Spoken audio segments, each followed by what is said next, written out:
Duela urte asko artzainon bat jaio zen Urepelen, baina jendeak galdetzen zuen, zein lurretatik etorri zen.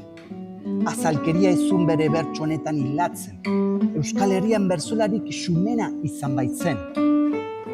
Baina bersolariak oso argi zeukan etxean ez egoela izarrik.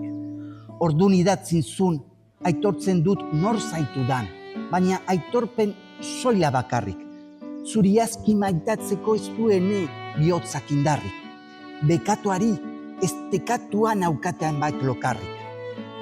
Hau albiste txarra, baina bestalde, baldago konponbiderik. Izan ere gure barneko miseriek ez gaituzte libre usten. Hau albiste txarra, baina askatasuna existitzen da bihotzean. Izan ere iluntasunak ez gaitu abandonatzen. Berri onak, bersolaria herriz jainkoarekin ibili zen. Jesusengan barkamen hitzak aurkitu baitzituen. Berri onak, bersolariak bersoetan jainkoaz kantatu zuen, jainkoarekin adizkietasunaz gozatu baitzuen. Txistuen aurrean maitasunez erantzun zuen. Dudarik gabe jauna pazientzia mazizun. Apaltasuna izan zen bera baraztasuna.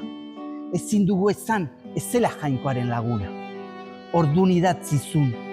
Orain ez dakit jauna zu edo ni aldatu ote naizen. Gertatzen denaz ona guzia gartxuki zaitut eskertzen.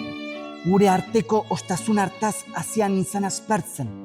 Jainko maitea, ordu zen nosbait lagunak egin gintezen. Dudarik gabe jainkoak ez zionantzik lehengo itxura agertzen. Tazkenean zeruko artzain onak bere ardiak bezala zaindu zuen.